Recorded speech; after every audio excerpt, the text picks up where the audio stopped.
Está começando mais uma edição do podcast Fala Clay. Mais uma edição. Bom, ó, se você quiser se conectar com diversos assuntos sociais, te indico aí o canal da Lili, que todo dia tem sempre aí uma matéria, várias matérias todos os dias, com a minha querida amiga Eliana Teixeira, trazendo sobre esses assuntos sociais. Então acessem lá.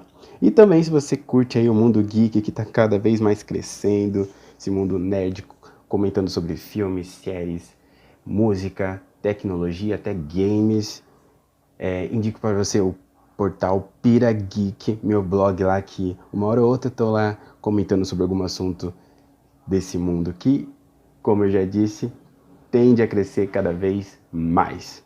Bom, você já deu tapa na cara da sociedade hoje? Bom, eu devo confessar que eu já dei vários tapas na cara de muitas pessoas, e não digo dar tapa agressivamente não. O papo aqui é mais sobre você expor a sua visão sobre um determinado assunto que a pessoa não está sabendo bolufas nenhuma. Isso geralmente acontece várias vezes, e eu confesso que eu odeio ficar calado quando as pessoas tendem a dizer como uma mulher deve se comportar, ou como um LGBT deve se comportar na sociedade, ou como um negro deve estar. Isso é muito chato, né? As pessoas merecem escutar o que elas precisam para aprender. E, muito além do entretenimento, diversos filmes despertam reflexões sobre temas que precisam ser discutidos, como desigualdade social, racismo e violência. Assistir a certas obras pode até causar um desconforto pela força das cenas, pelas dificuldades encaradas pelos personagens, ou por saber que, infelizmente, aquela realidade ultrapassa as telas e é enfrentada por boa parte da população. A Caverna de Platão até hoje segue de molde para as artes que querem criticar a sociedade por meio de alegoria. O cinema, bastante influenciado pela literatura, possui obras fantásticas com a intenção de cutucar feridas de forma estética. Então eu separei uma lista com 7 filmes que contrariam o mundo civilizado, usando-se de uma alegoria. Então bora lá, ajuste esteja lá o que estiver usando para me ouvir. Pegue um lanche, acomode-se e venha comigo.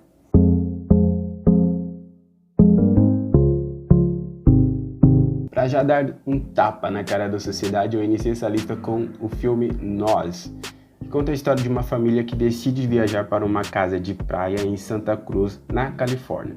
Eles aproveitam a viagem até que um grupo misterioso com seus próprios clones começa a atacá-los. Mas a obra vai muito além de um filme de terror, explorando questões de privilégios, injustiças, racismo, segregação social e se tornando um prato cheio para assistir mais de uma vez e refletir diversas teorias e analogias. Dando sequência, vamos para Deus da Carnificina. Roman Polanski é um diretor requintado, conhecido por fazer filmes fortes, entre eles a trilogia do Apartamento, composta por O Bebê de Rosemary, O Inquilino e Repulsão.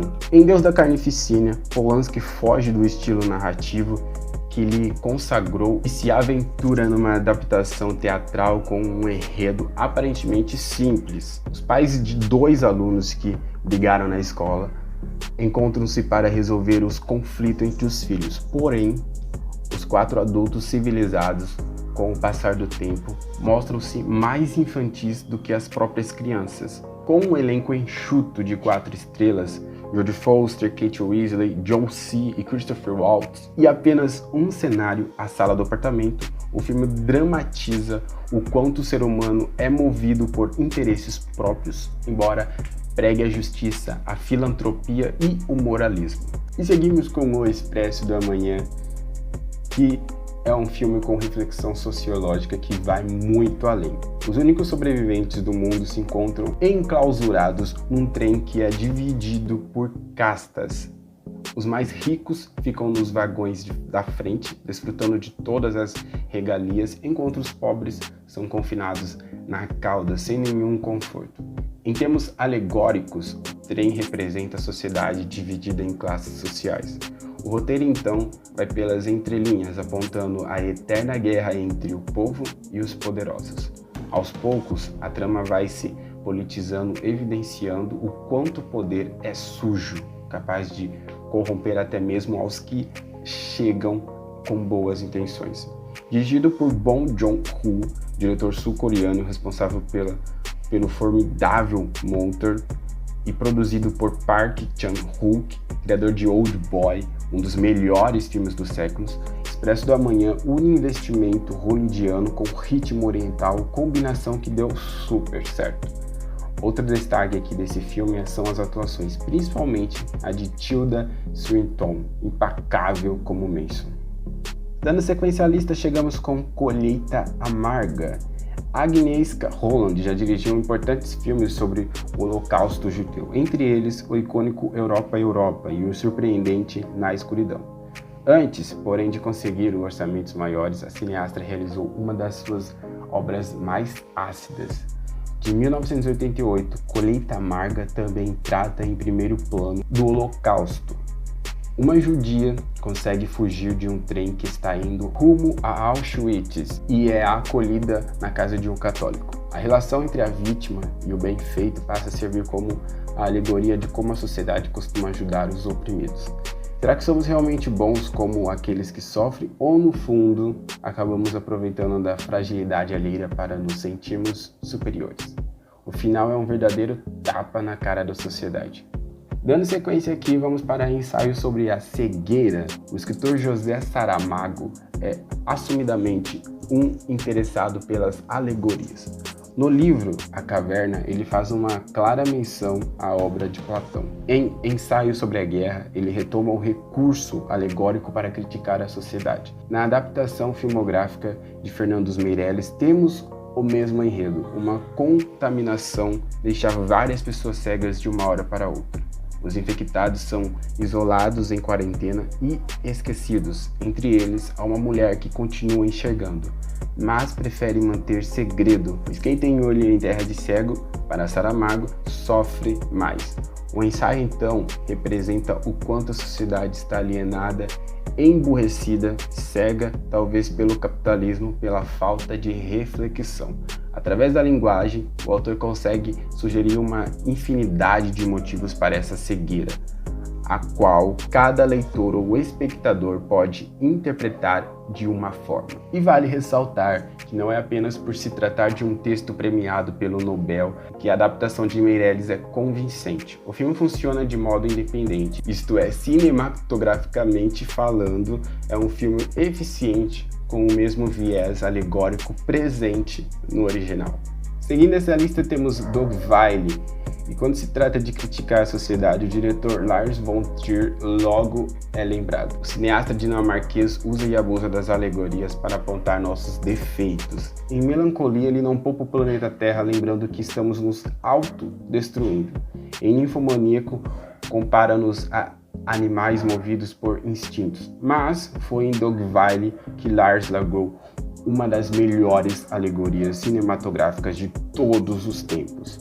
Grace é uma fugitiva que vai parar em Dogville, um povoado paupérrimo com gente simples e sofredora. Os habitantes decidem ajudar a esconder a forasteira e, em troca, ela ajuda esses habitantes em atividades do dia a dia. Tudo parece um mar de rosas até que a moça começa a ser explorada de todas as formas possíveis, inclusive físicas. Com um cenário totalmente surrealista, o diretor já mostra no primeiro segundo que o filme deve ser visto no âmbito da alegoria. O espectador deve ter em mente que o povoado é uma representação da nossa sociedade, o que já implica num conflito, pois passamos a odiar os habitantes que maltratam a moça.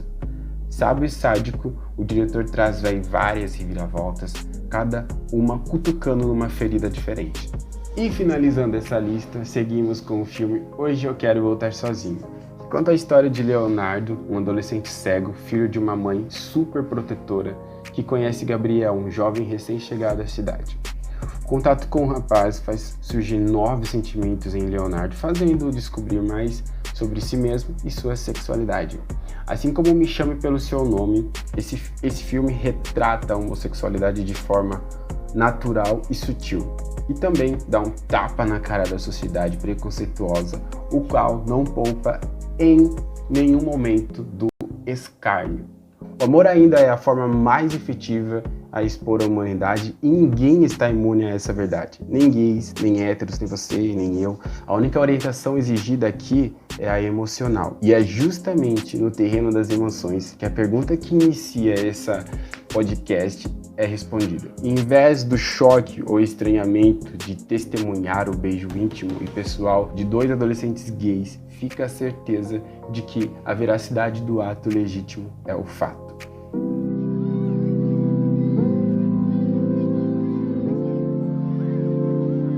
E essa foi a nossa lista de hoje. Nada melhor do que receber uns tapas desse, hein?